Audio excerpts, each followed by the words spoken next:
அனைவருக்கும் வணக்கம்.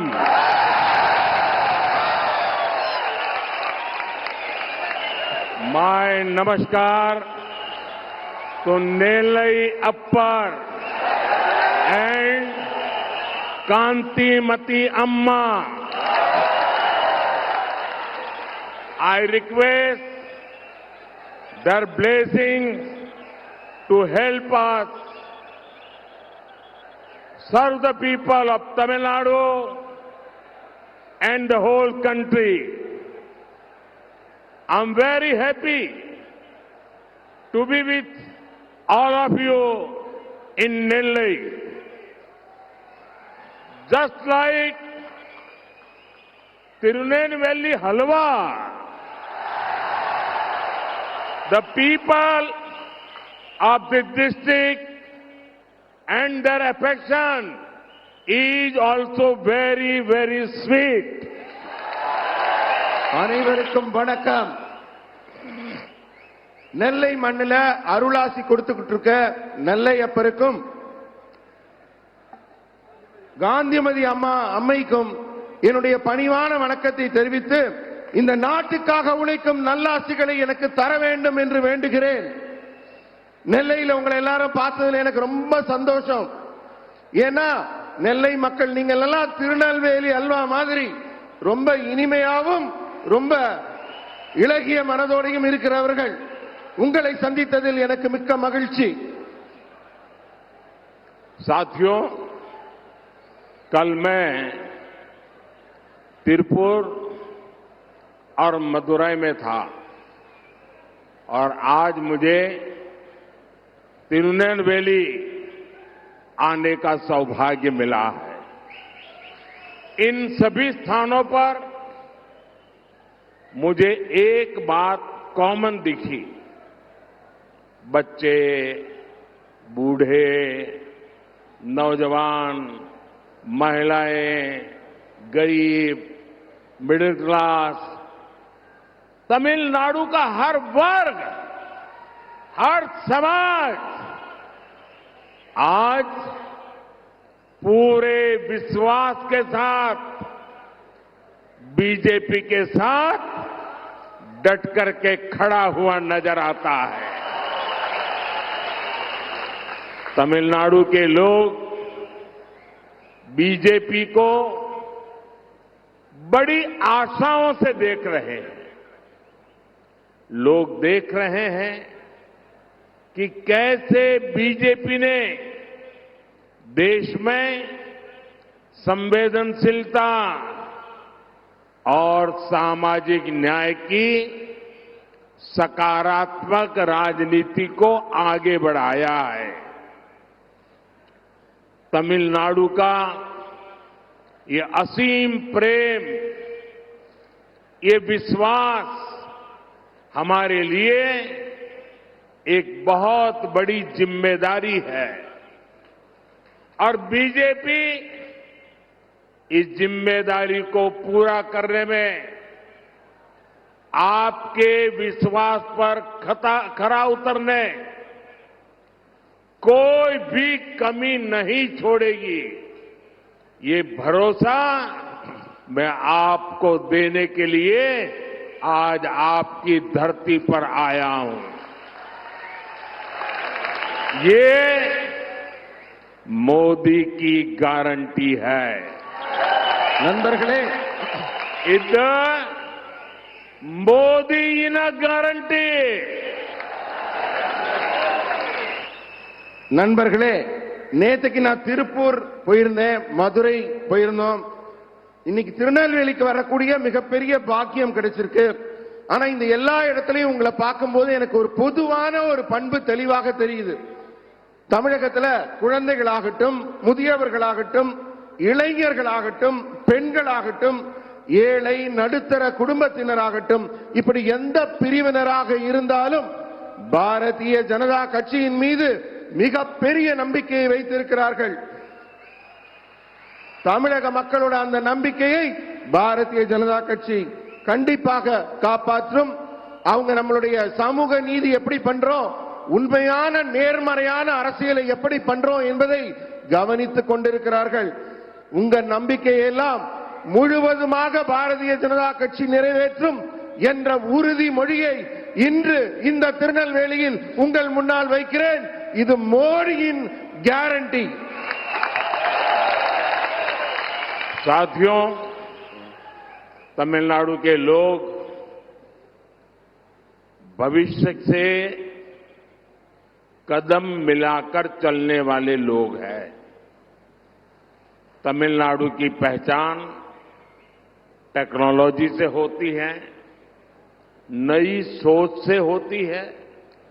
यही बात तमिलनाडु को बीजेपी के और करीब लाती है। हमारी ये साझी सोच और बीजेपी सरकार का ट्रैक रिकॉर्ड ये विश्वास दिलाता है कि बीजेपी ही है जो तमिलनाडु को सही भविष्य की ओर लेकर जा सकती है। ऐसे कई उदाहरण आज आप देख सकते हैं, जैसे कि आज भारत विश्व की सबसे तेजी से बढ़ती अर्थव्यवस्था है और साथ ही हम उन चुनिंदा देशों में से एक है जो रिन्यूएबल एनर्जी के प्रति पूरी प्रतिबद्धता से काम कर रहे हैं। जब रिन्यूएबल एनर्जी की बात होती है तो तमिलनाडु इसकी संभावनाओं से भरा हुआ है। देश इस नई सोच के साथ काम कर रहा है और इसका बड़ा लाभ तमिलनाडु को मिल रहा है। நண்பர்களே, தமிழ்நாட்டு மக்கள் எல்லாம் எப்போதும் வருங்காலத்தை பற்றிய, எதிர்காலத்தை பற்றிய ஒரு மிகப்பெரிய தெளிவுடன் இருப்பார்கள்.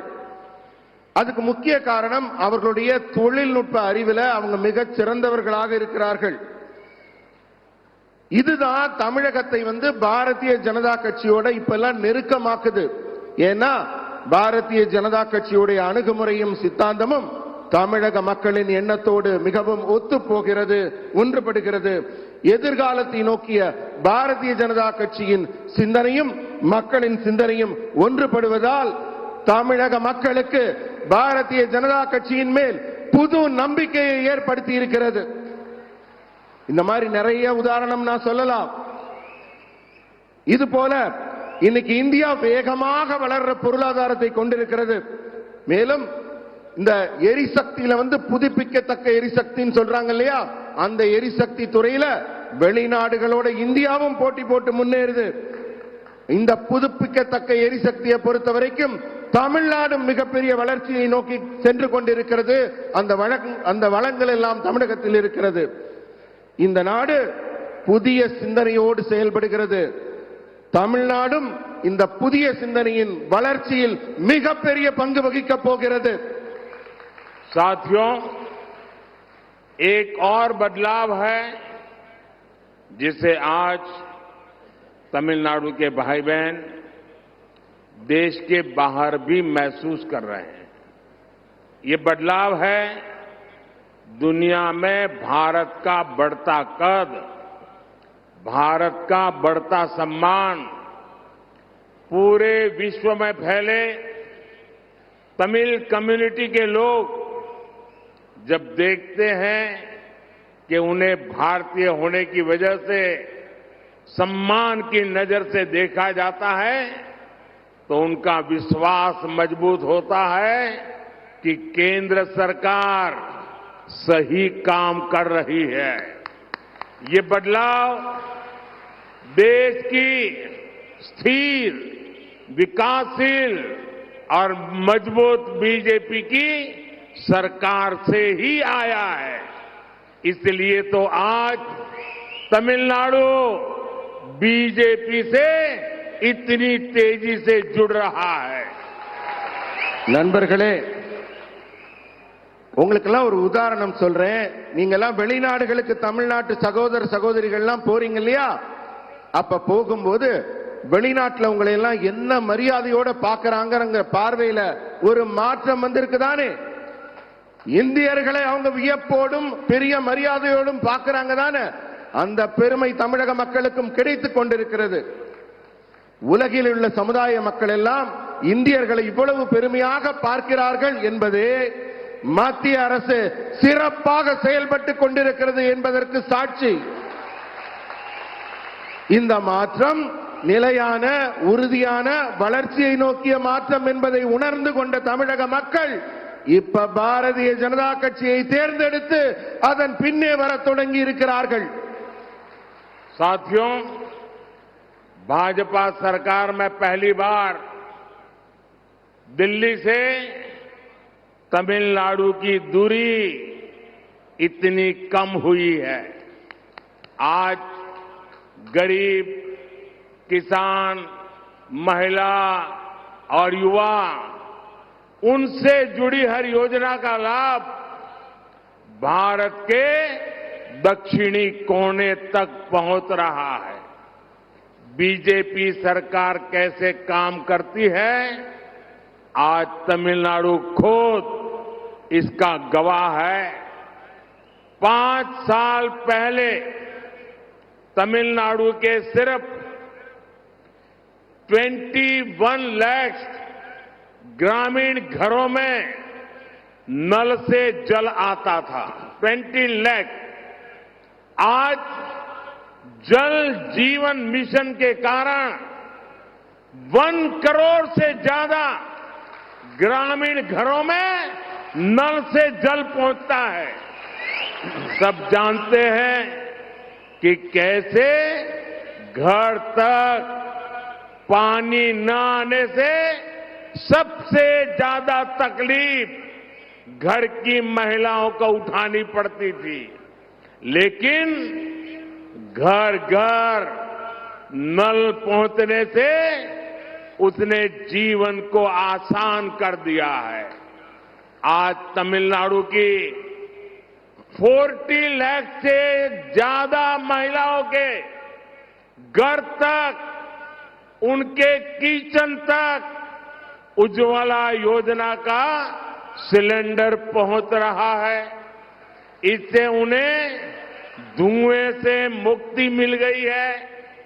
आप सोचिए, हमारी माताओं बहनों की ईज ऑफ लिविंग कितनी बड़ी है, और इसीलिए तो आज तमिलनाडु में जहां जाता हूं, माताएं बहनें बहुत बड़ी संख्या में आकर के मुझे आशीर्वाद देती है। நண்பர்களே, நான் யோசிச்சு பார்க்கிறேன், இப்பதான் முதல் முறையா டெல்லிக்கும் தமிழ்நாட்டிற்கும் இடையே இருக்கிற தூரம் ரொம்ப குறைஞ்சு போச்சு. நெருக்கமா வந்திருக்கோம்.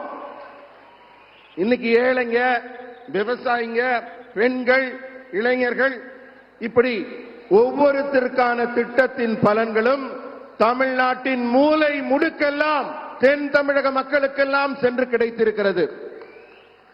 இதுதான் பாரதிய ஜனதா அரசு எப்படி செயல்படுதுங்கிறதுக்கான ஒரு நல்ல சாட்சியா, நல்ல சான்றா இருக்குது.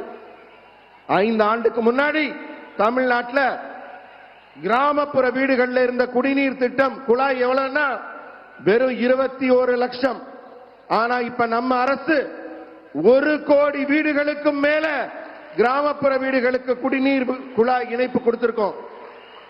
வீட்டுல தண்ணி இல்லாததுனால நம்ம வீட்டு பெண்கள்லாம் எவ்வளவு கஷ்டப்பட்டாங்க, எவ்வளவு துன்பப்பட்டாங்கிறதெல்லாம் நமக்கெல்லாம் தெரியும். ஒரே ஒரு குடிநீர் குழாய் இல்லாம இந்த ஏழை பெண்கள்லாம் பட்ட அவஸ்தைய சொல்ல முடியாது. ஆனா இந்த குழாய் நாம் கொடுத்த உடனே அவங்க வாழ்க்கையே சுலபமாகி இருக்கு. இதே மாதிரி உஜ்வாலா திட்டத்தின் மூலம் இலவசமா சிலிண்டர் கொடுக்கப்பட்டிருக்கு. 40 லட்சத்துக்கும் மேற்பட்ட பெண்களின் வீடுகளுக்கு சிலிண்டர் போயிருக்கு. இதன் மூலம் புகையிலிருந்தும் அந்த சமைக்கும் துன்பத்திலிருந்தும் பெண்களுக்கு விடுதலை கிடைச்சிருக்கு. நம்ம தாய்மார்கள், நம்ம சகோதரிகள், இவர்களுக்கெல்லாம் வாழ்க்கையில எவ்வளவு பெரிய நன்மை கிடைச்சிருக்கு, எவ்வளவு பெரிய நன்மை கிடைச்சிருக்குன்னு சொல்லவே முடியாது. அதனாலதான் நான் போற பக்கமெல்லாம் இத்தனை தாய்மார்கள், இத்தனை பெண்கள் திரளாக வந்து எனக்கு ஆசி கொடுக்கிறார்கள், வாழ்த்து சொல்கிறார்கள். அந்த தாய்களுக்கும் பெண்களுக்கும் மிக்க நன்றி. साथियों,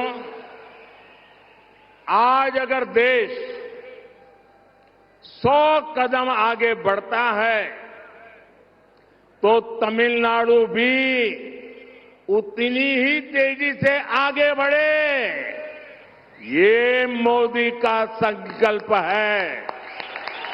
इसलिए बीते 10 वर्षों में अगर हमने देश में अनेक नए एम्स खोले तो मदुरई में भी एम्स खोलने जा रहे हैं।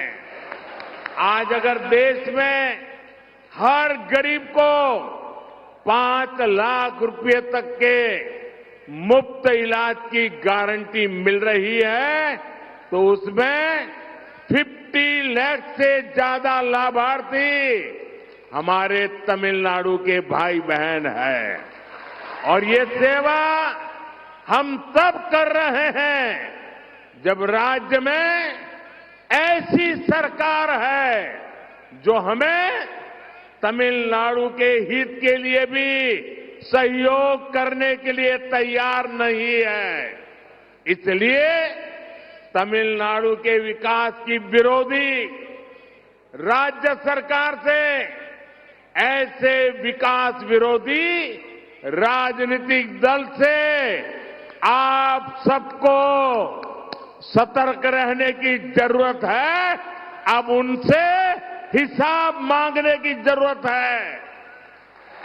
इन लोगों ने तमिलनाडु के विकास के नाम पर आपको खूब लूटा है।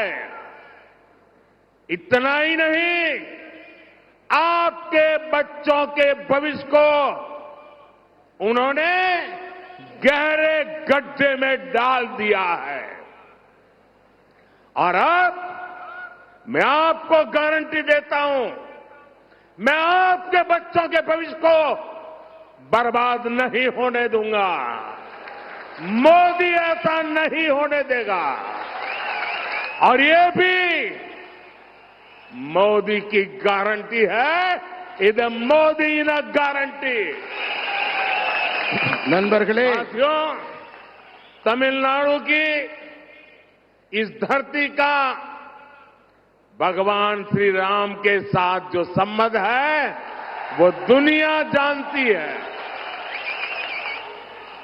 22 जनवरी को अयोध्या में होने वाले आयोजन से पहले मैं जो अनुष्ठान कर रहा था उसके तहत विभिन्न मंदिरों में गया था, धनुषकोडी भी गया था। सदियों के इंतजार के बाद अयोध्या में प्रभु राम का राम मंदिर के निर्माण से पूरा देश खुश है। इसी विषय पर संसद में एक प्रस्ताव आया था। अभी कुछ ही दिन पहले पार्लियामेंट में एक रिजोल्यूशन आया था, लेकिन इस दौरान डीएमके के सदस्य सारे एमपी सदन छोड़ करके भाग गए। डीएमके इस व्यवहार ने फिर साबित किया है कि उन्हें आपकी आस्था से कितनी नफरत है। साथियों, डीएमके और कांग्रेस सिर्फ लोगों में, समाज में बंटवारा करती है, जबकि हम देश के हर कोने, हर परिवार को अपना परिवार समझते हैं। मैं इसका एक उदाहरण आपको देता हूं। तमिलनाडु और तमिल लोगों से मेरा इतना लगाव है कि हमने तमिलनाडु की संतान एक दलित बेटे को मंत्री बनाया है। वो तमिलनाडु से जीत करके नहीं आया था, तो हमने हार्टलैंड हिंदी भाषी मध्य प्रदेश से दोबारा उनको राज्यसभा से भेजा है, क्योंकि हम तमिलनाडु को प्रेम करते हैं। साथियों, बीजेपी राष्ट्र प्रथम, नेशन प्रथम, नेशन फर्स्ट का सिद्धांत लेकर चलने वाली पार्टी है। बीजेपी की हमारी सरकार दुनिया भर में संकट में फंसे भारतीयों की सुरक्षित वापसी के लिए कोई कोर कसर बाकी नहीं छोड़ती। हम पाकिस्तान से अपने पायलट अभिनंदन को सुरक्षित वापस लाए। हमारे कितने ही मछुआरे भाइयों को छुड़ाकर हमारी सरकार उन्हें सुरक्षित वापस लाई है। श्रीलंका में हमारे 5 मछुआरों को फांसी हुई थी। ये मोदी है, उनको जिंदा घर लेकर के आई। कतर में जिन भारतीयों को फांसी की सजा हो गई थी, उन्हें भारत सरकार पूरा प्रयत्न करके सुरक्षित अपने घर वापस लाई है। अगर कांग्रेस की सरकार होती, अगर इंडी गठबंधन की सरकार होती, तो क्या ये संभव था? क्या वो ला सकते थे? ऐसा सोच भी नहीं सकते। कांग्रेस की इंडी गठबंधन की सरकारें तो ऐसी रही हैं जो सालों से पाकिस्तान की जेल में पड़े एक भारतीय की सुरक्षा तक के लिए कुछ नहीं कर पाई थी। साथियों, डीएमके एक ऐसी पार्टी है जो काम तो करती नहीं, लेकिन झूठा क्रेडिट लेने के लिए आगे रहती है। ये कौन नहीं जानता कि ये लोग हमारी स्कीम पर अपने स्टीपर चपका देते हैं। अब तो इन्होंने हद कर दी। इन्होंने तमिलनाडु में, अभी अन्नामलाई विस्तार से बता रहे थे, इन्होंने तमिलनाडु में इसरो लॉन्च पैड का क्रेडिट लेने के लिए चीन का स्टिकर चिपका दिया है। भाइयों बहनों, ये तमिलनाडु डीएमके के नेता, उन्होंने देखना अब संभव नहीं रहा, कुछ देख ही नहीं सकते हैं। और जो देख नहीं सकता है उसको क्या कहते हैं आपको मालूम है। और इसलिए भारत की प्रगति देखने को तैयार नहीं है, भारत के स्पेस की प्रगति देखने को तैयार नहीं है। और जो पैसे आप देते हैं, जो टैक्स तमिलनाडु के भाई बहन देते हैं, उन पैसों से उन्होंने एडवर्टाइजमेंट दिया और एडवर्टाइजमेंट देकर के उसमें भारत के स्पेस का चित्र नहीं रखा। भारत के स्पेस की सफलता கொடுத்து ஒரு விளம்பரத்தை வெளியிட்டிருக்கிறார்கள். அதிலே பாரதத்தின் ராக்கெட் இடம்பெறவில்லை, சைனாவுடைய ராக்கெட் இடம்பெற்றிருக்கிறது. हमारे स्पेस सेक्टर का अपमान किया. இது நம்முடைய நாட்டிற்கு ஒரு அவமானம், நம்முடைய விண்வெளி துறைக்கு ஒரு அவமானம், आपका अपमान किया. உங்களுக்கு ஒரு அவமானம். आंखें बंद करने वाले, पूरी तरह न देख पाने वाले ये डीएमके को अब सजा करने का मौका आ गया है. இவ்வாறு நாட்டை நண்பர்களே, அவமானப்படுத்துகின்ற திமுகவுக்கு நம்மை பாரத பதில் தர வேண்டிய நேரம் வந்திருக்கிறது. மடங்கு முன்னேறினா தமிழ்நாடும் இணையா 100 மடங்கு முன்னேற வேண்டும். இது மோடியின் உறுதிமொழி. உங்களுக்கு நாடு எவ்வளவு முன்னேறுதோ தமிழ்நாடும் அவ்வளவு முன்னேறும். அதனாலதான் 10 ஆண்டுகள்ல இந்தியா முழுக்க எய்ம்ஸ் திறந்தப்ப தமிழ்நாட்டிலையும் மதுரையில எய்ம்ஸ் திறக்கிறோம். 50 லட்சத்துக்கும் மேற்பட்ட பயனாளிகள் இலவச சிகிச்சை பெறாங்க. இப்ப தமிழ்நாட்டின் நலனுக்காக நாங்கள் எடுக்கும் முயற்சிகள் எல்லாம் எங்களுக்கு ஒத்துழைப்பே கொடுக்காத ஒரு அரசாங்கம் இங்க நடந்துட்டு இருக்கு. மத்திய அரசு என்ன செஞ்சாலும் ஒரு குறை சொல்றாங்க அரசாங்கத்துல. அதை மீறி மக்களுக்கு நாங்கள் நன்மை செய்து கொண்டிருக்கிறோம். நீங்க எல்லாம் யோசிச்சு பார்க்கணும்.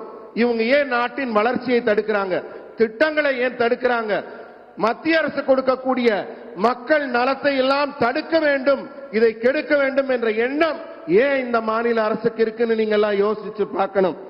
நீங்க எல்லாம் ரொம்ப எச்சரிக்கையாகவும் இருக்கணும். ஏன்னா அவங்க வளர்ச்சியை தடுக்கிறது எதுக்குன்னா நாட்டை கொள்ளையடிக்கிறதுக்காகத்தான். ஆனா உங்க மோடி அது நடக்க விட மாட்டார். அதை தடுத்து நிறுத்துவார். இரும்பு கரம் கொண்டு அந்த கொள்ளையடிக்கும் முயற்சி தடுக்கப்படும். தமிழ்நாட்டுக்கும் ராமருக்கும் என்ன சம்பந்தம் கேட்கிறாங்க. நான் அயோத்தியில திறக்கிறதுக்கு முன்னாடி இங்க இருக்க தனுஷ்கோடியில இருந்து மிகப்பெரிய கோயில்கள் எல்லாம் போய் இங்க ஆசீர்வாதத்தோட தான் அங்க போய் அயோத்தியில ராமர் கோயில் திறந்தோம்.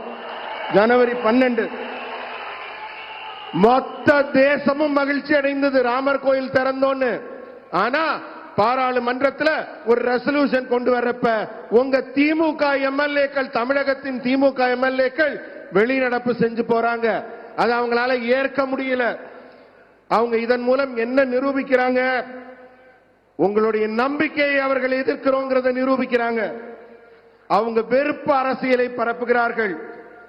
ஒரே குடும்பம் தன்னுடைய குடும்ப வளர்ச்சியை தவிர நம்ம மாநிலத்தின் வளர்ச்சியை பார்க்கவில்லை என்று நிரூபிக்கிறார்கள். ஆனா பாஜக அப்படி இல்ல. உங்களை நேசிக்கிறோங்கிறதுக்காகத்தான் உங்க குடும்பத்திலிருந்து ஒரு தலித் குடிமகனை, உங்க பிள்ளையை நாங்க மத்திய அரசுல அமைச்சராக்கி இருக்கிறோம். அவருக்கு அதுவும் இல்லாம ஹிந்தி வேற தமிழ் வேறன்னு பேசுறாங்க. ஹிந்தி பேசுற ஒரு மத்திய மாநிலத்திலிருந்து அவருக்கு இப்ப எம்பி பதவியும் மறுபடி கொடுத்திருக்கோம். அதுக்காக நாங்க ரொம்ப சந்தோஷப்படுறோம், மகிழ்ச்சி அடைகிறோம். ஏன்னா எங்களுக்கு நாடு தான் முக்கியம், மக்கள் தான் முக்கியம், தேசம் தான் முக்கியம். ஏன்னா இது வலிமையான பாரதம், வல்லமையான பாரதம். அபிநந்தன் பாகிஸ்தான் பார்டர்ல போய் விமானத்திலிருந்து விழுந்தாரு. ஒரு கீறல் கூட இல்லாம நாங்க கூட்டிட்டு வந்தோமா இல்லையா? ஸ்ரீலங்கால 5 மீனவர்கள் தூக்கு தண்டனை விதிச்சிருந்தாங்க. அவங்களுக்கு தண்டனையா கிடைச்சது. நான் போய் மீட்டுட்டு வரல அவங்கள. யாரால நம்ம நாட்டு மக்கள் மேல கை வைக்க முடியும்? ஏன்னா இங்க இருக்கிறது மோடி. மோடியை மீறி யாரும் இந்தியன் மேல கை வைக்க முடியாது.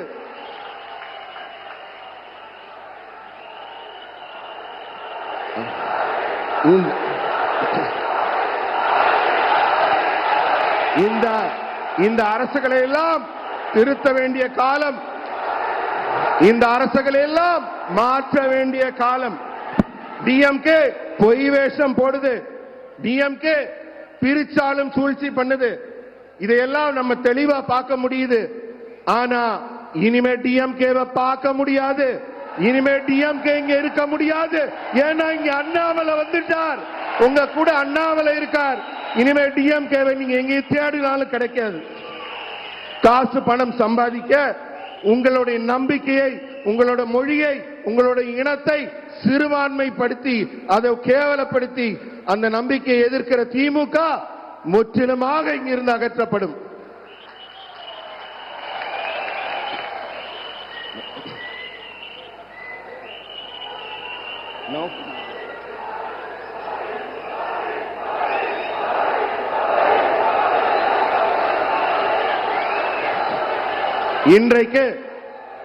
இன்றைக்கு நாங்க ராக்கெட் ஏவுகணம் திறந்து விட்டுட்டு வந்திருக்கோம்.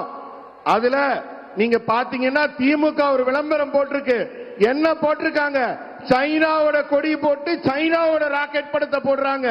அந்த அளவுக்கு தான் அவங்க நாட்டு பற்று இருக்கு. இந்தியாவின் மேல அவங்களுக்கு என்ன பற்று இருக்குங்கிற உண்மையை நீங்க உணர்ந்துக்கணும். साथियों, विकसित भारत के लिए तमिलनाडु का विकसित होना बहुत जरूरी है। इसलिए भारत सरकार की पूरी कोशिश है कि हम यहां ज्यादा से ज्यादा इन्वेस्टमेंट और इंडस्ट्री को ला सके। तिरुनेलवेली चेन्नई वंदे भारत एक्सप्रेस के कारण यहां यात्रा और व्यापार दोनों आसान हुए हैं। तिरुनेलवेली, तूतुकुड़ी, रामनाथपुरम और विरुधुनगर में एनएलसीआई के सोलर पावर प्रोजेक्ट भी पूरे हो गए हैं। विरुधुनगर में पीएम मित्र टेक्सटाइल पार्क भी बनाया गया, जिससे 2 लाख से अधिक रोजगार पैदा होंगे। मुकेयूर और पुंपुहार में हार्बर बनाने का काम भी पूरा हो गया है। सागरमाला प्रोजेक्ट के तहत हम पोर्ट इंफ्रास्ट्रक्चर को सुधारने पर भी काम कर रहे हैं। इन सब के साथ राज्य में नए हाईवे बनाने से लेकर पुराने हाईवे को अपग्रेड करने तक उसकी अनेक योजनाएं पूरी स्पीड से चल रही है। நண்பர்களே, வளர்ந்த இந்தியாவுக்கு மிகப்பெரிய கட்டமைப்புகளை உருவாக்க வேண்டிய நேரம்.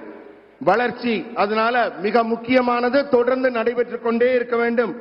அதனாலதான் இந்திய அரசு பெரிய முதலீடுகள் செய்து தொழில்துறையை முன்னுக்கு கொண்டு வருது. திருநெல்வேலி சென்னை வந்தே பாரத் எக்ஸ்பிரஸ் வந்த பிறகுதான் உங்க பகுதியில் மிகப்பெரிய முன்னேற்றம் தொழில் வளத்திலையும் போக்குவரத்திலையும். அதே போல திருநெல்வேலி, தூத்துக்குடி, ராமநாதபுரம், விருதுநகர் ஆகிய இடங்கள்ல என்எல்சிஐஎல் சூரிய மின்சக்தி திட்டங்கள் மிகப்பெரிய முன்னேற்றம் அடைந்து நிறைவடையும் நிலையில் இருக்கிறது. விருதுநகர்ல பிரதம மந்திரி ஜவுளி பூங்கா, இதன் மூலம் 2 லட்சம் பேருக்கு இந்த பகுதியில் வேலை கிடைக்க போகுது. மூக்கையூர், பூம்புகார் ஆகிய துறைமுகம் கட்டும் பணி முடிஞ்சிருச்சு. சாகர்மாலா திட்டத்தில் துறைமுக உள்கட்டமைப்பு மிக வேகமாக தமிழகத்தில் மேம்படுத்தப்படுது. இது மட்டுமல்ல, பெரிய பெரிய சாலைகள், புதிய சாலைகள் போடப்படுவதோட பழைய சாலைகள் கூட புதிய சாலைகளாக மேம்படுத்தப்படும் பணி தமிழ்நாடு முழுக்க நடைபெற்றுக் கொண்டிருக்கு. साथियों, मोदी के पास 10 वर्षों का ट्रैक रिकॉर्ड भी है और अगले 5 वर्षों का विजन भी है। हम भारत को 11वें स्थान से दुनिया की 5वीं सबसे बड़ी इकोनॉमी बना चुके हैं। हमारा विजन है कि अब तीसरे कार्यकाल में भारत को विश्व की तीसरी सबसे बड़ी अर्थव्यवस्था बनाएंगे। अगले 5 वर्षों में हम विकसित भारत के लिए अपनी इंडस्ट्रीज का विस्तार करने वाले हैं। आज हमने तमिलनाडु के हमारे युवाओं को अपनी तमिल भाषा में मेडिसिन और इंजीनियरिंग जैसे विषयों की पढ़ाई के विकल्प दिए हैं। अगले 5 वर्षों में एआई, आर्टिफिशियल इंटेलिजेंस और लेटेस्ट टेक्नोलॉजी के जरिए हमारी भाषाओं की ताकत बढ़ेगी, युवाओं के लिए नए अवसर बनेंगे। हमारे अगले कार्यकाल में भारत विश्व के सबसे बड़े इंफ्रास्ट्रक्चर क्रिएटर्स में से एक होगा। बीजेपी सरकार ये सुनिश्चित करेगी कि जो इंफ्रास्ट्रक्चर अब तक विकसित देशों में देखा जाता था, वो हमारे गरीबों के घर तक पहुंचे। நண்பர்களே, இப்ப உங்க மோடி கிட்ட 10 வருஷ அனுபவம் இருக்கு ஆட்சி செஞ்சு. அது மட்டுமல்ல, அடுத்த 5 வருஷம் என்ன செய்ய போறோங்கிற ஒரு உறுதியான திட்டமும் இருக்கு. இது உலகில இந்தியாவை 5வது இடத்தில் இருக்கிற இந்தியாவை 3வது இடத்துக்கு மிக வேகமாக முன்னேற்ற போகிறது. இந்த சாதனை நாம் 3ஆம் முறை ஆட்சிக்கு வரும்போது இந்தியா 3வது பொருளாதாரத்தில் உயர்வு பெற்ற வல்லமை பெற்ற நாடாக அமையும். அடுத்த ஆண்டுகள்ல இந்தியாவோட தொழில் வளம் மிக வேகமாக விரிவுபடுத்தப்பட போகுது. தமிழ்நாட்டு இளைஞர்கள் பொறியியல் வல்லுநர்கள் எல்லாம் தங்கள் பாடத்தை தமிழ் மொழியிலேயே படிக்கிறதுக்கு, டாக்டர் ஆகட்டும் இன்ஜினியர் ஆகட்டும் தமிழ்லயே படிக்கிறதுக்கான வாய்ப்புகள் உருவாக்கப்படுது. அடுத்த 5 ஆண்டுகளுக்கு செயற்கை நுண்ணறிவுங்கிற ஆர்டிபிஷியல் இன்டெலிஜென்ஸ், அதனால உங்க மொழியோட தன்மையும் உங்க மொழியோட வலிமையும் அதிகரிக்க போகுது. இதனால புதிய வாய்ப்புகள் மொழி வாரியாக உருவாக்கப்படும். நம்முடைய அடுத்த வரப்போகிற ஆட்சி காலத்துல இந்தியா மிகப்பெரிய உள்கட்டமைப்பை உருவாக்குது. சரி, ஏதோ பெருசா ரோடு ஓட போறாங்க, பெருசா கட்டடம் போட போறாங்கன்னு நினைக்காதீங்க. அந்த உள்கட்டமைப்பு இந்த நாட்டின் ஒரு ஏழையின் வீட்டுக்குள்ளும் வரும். ஒவ்வொரு வீடும் உலக நாடுகளில் இருக்கிற அத்தனை வசதிகளையும் பெற்றுவிடும். साथियों, साउथ तमिलनाडु के लोगों के जो मुद्दे हैं वो बीजेपी भली भांति जानती है. बीजेपी इन मुद्दों को लेकर बहुत संवेदनशील है और हम इस पर काम भी करेंगे. ये मोदी की गारंटी है कि साउथ तमिलनाडु में विकास को नई गति दी जाएगी और यहां के युवाओं को काम के लिए घरों से दूर नहीं जाना पड़ेगा.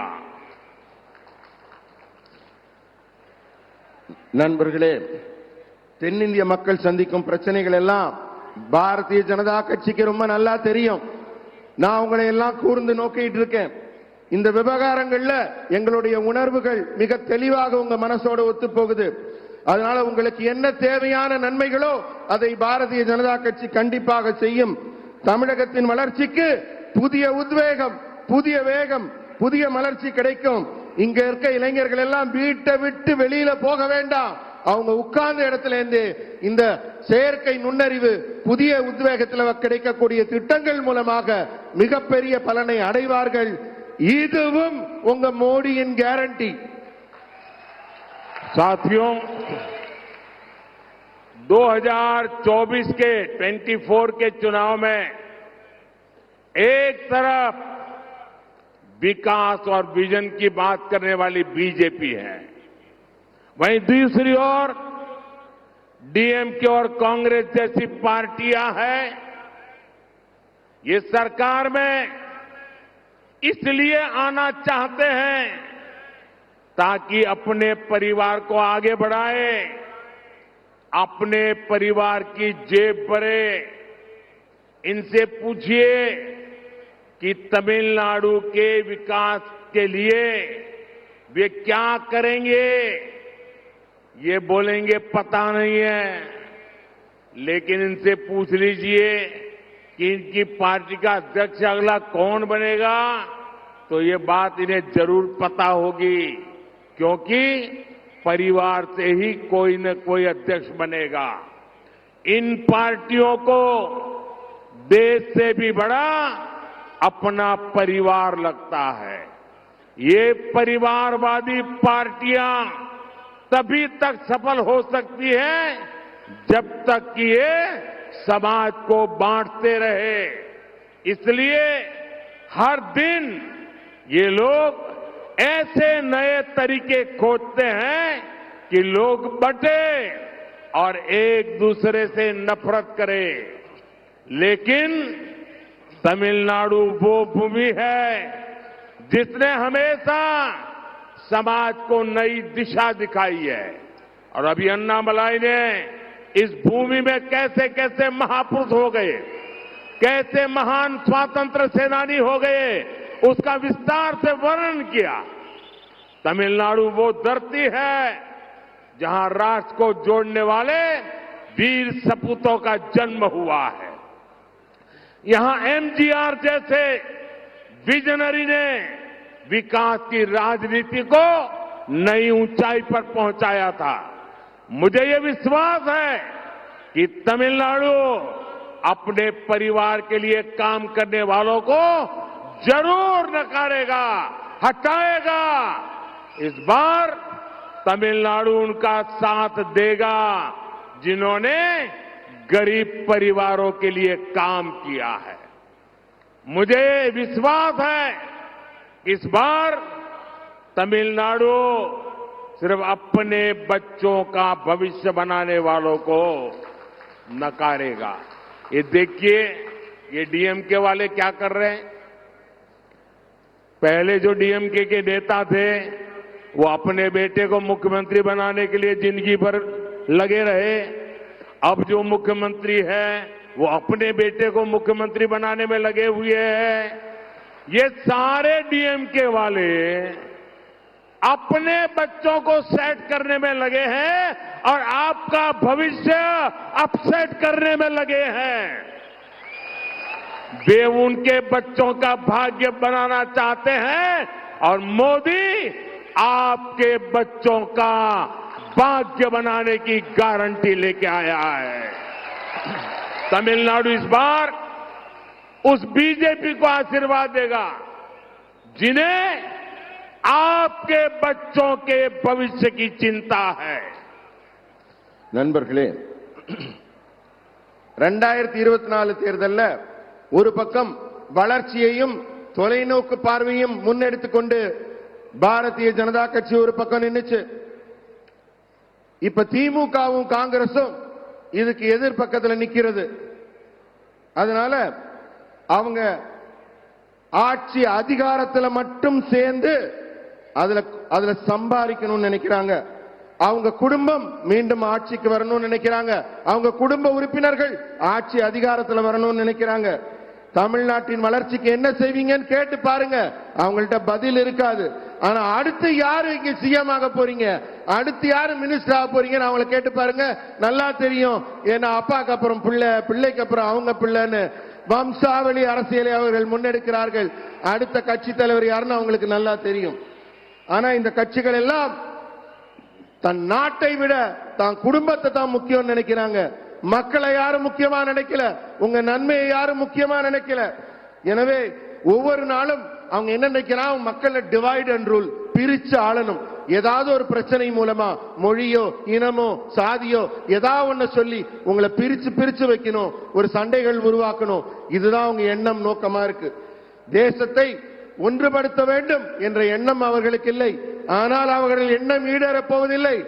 என் மண் என் மக்கள் யாத்திரை மூலம் இதோ அண்ணாமலை அவர்கள் நாட்டை ஒற்றுமைப்படுத்துவதற்காக நடை பயணம் நடந்து கொண்டிருக்கிறார். அதனால அவங்க எண்ணம் ஈடேறப் போவதில்லை. தொலைநோக்குல வீரத்துக்குடன் இந்த நாட்டை ஒன்றுபடுத்த வேண்டும் என்று உழைத்த தமிழ் மக்கள் இங்க அதிகம் பேர் இருக்கிறாங்க. தேசத்துக்காக உழைத்தவர்கள், தன் குடும்பத்தில் இருக்கிறவங்க முன்னேறணும்னு நினைக்கிறவங்களுடைய அவங்களுடைய சுயநலத்தை அடக்கி பொது நலத்தை முன்னெடுக்கும் நாள் வெகு தூரத்தில் இல்லை. ஏழை குடும்பங்களுக்காக உழைத்தவர்களுக்கு, ஏழை குடும்பங்களுக்காக உழைப்பவர்களுக்கு பாரதிய ஜனதா கட்சி தான் என்றும் துணை நிற்கிறது. நாங்களும் அதே பணியை தான் செய்து கொண்டிருக்கிறோம். இந்த முறை தான் குடும்பம், தான் பிள்ளைங்க அப்படிங்கிற சுயநலத்தோட வர்றாங்க இல்லையா, அவங்களெல்லாம் தமிழகம் கண்டிப்பாக நிராகரிக்கும். நிராகரிச்சு தான் ஆகணும். ஏன்னா அவங்களுக்கு உங்க பிள்ளைகள் முன்னேறணும்னு அக்கறையே இல்ல. அவங்க பிள்ளைங்களை பத்தி தான் கவலைப்படுறாங்க. உங்க பிள்ளைங்களை பத்தி கவலைப்பட நான் இருக்கிறேன், மோடி ஆகிய நான் இருக்கிறேன். உங்க பிள்ளைகள் நல்லாக முன்னேற வேண்டும் என்பதற்காக. मैं पिछले 2 दिन से देख रहा हूं कि लाखों की तादाद में आप तमिलनाडु के भाई बहन हम सबको आशीर्वाद दे रहे हैं। मैं आप सबसे पहले क्षमा मांगता हूं। इतना उत्साह, इतना प्यार, इतने आशीर्वाद, लेकिन मैं तमिल में भाषण नहीं कर पा रहा हूं। समझ लेता हूं, कभी कुछ वाक्य बोल लेता हूं, लेकिन मैं तमिल में भाषण नहीं कर पा रहा हूं। उसके बावजूद भी लाखों लोग बैठ रहे हैं, मुझे सुनने समझने की कोशिश कर रहे हैं। ये कारण है आपका प्यार, आपके आशीर्वाद, आपका विश्वास। मैं आपके इस प्यार के लिए, इस विश्वास के लिए आज तमिलनाडु के लोगों को शत शत नमन करता हूं, सर झुकाकर प्रणाम करता हूं। நண்பர்களே,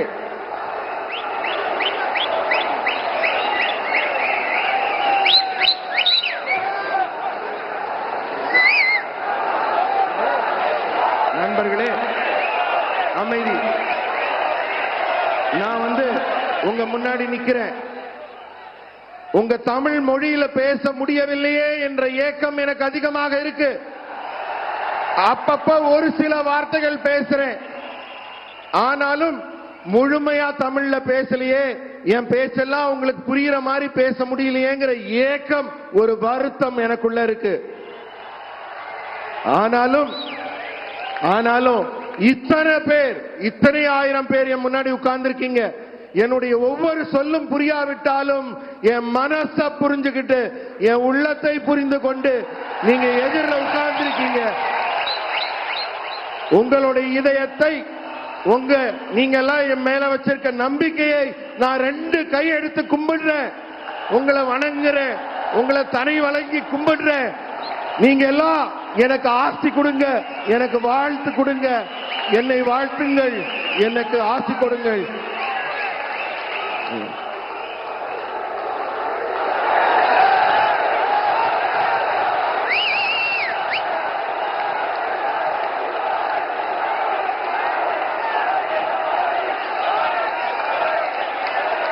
साथियों,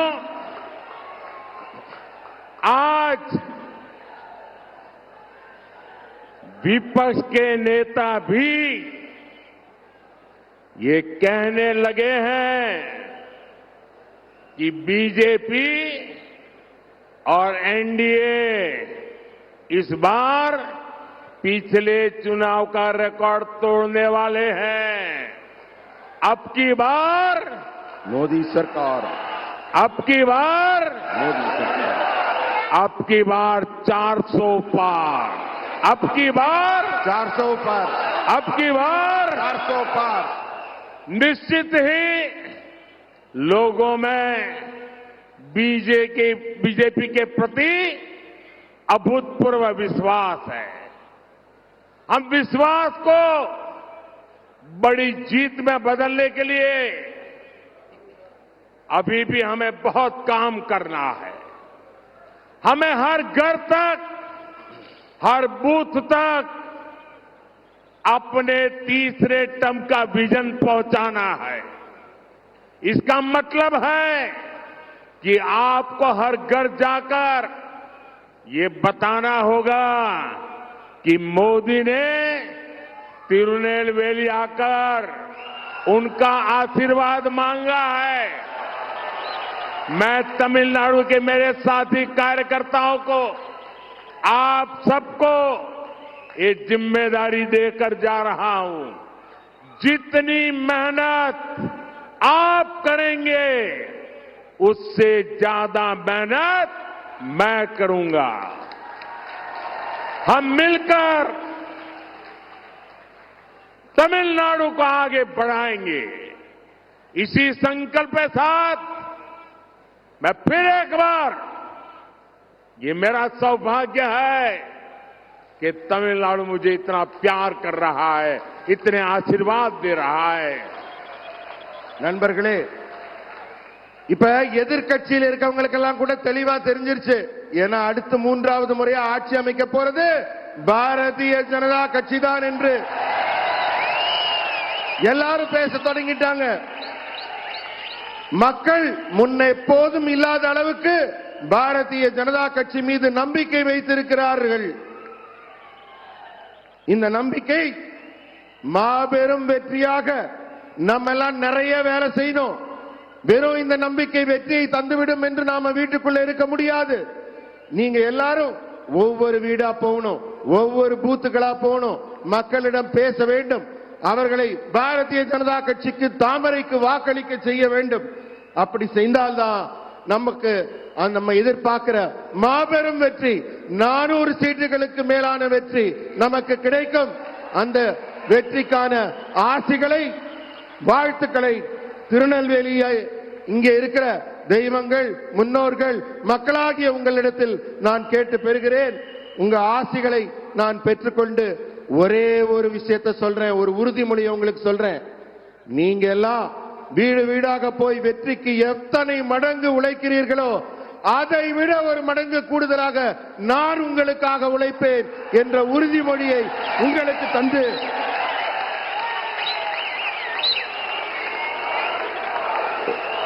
உங்கள் அன்புக்கும் ஆதரவுக்கும் நன்றி கூறுகிறேன். मेरे साथ बोलिए, दोनों हाथ ऊपर करके बोलिए, भारत माता की, भारत माता की, भारत माता की, वंदे वंदे वंदे वंदे वंदे वंदे वंदे वंदे वंदे वंदे. செய்திகளை உடனுக்குடன் தெரிந்து கொள்ள உடனே சப்ஸ்கிரைப் பண்ணுங்க.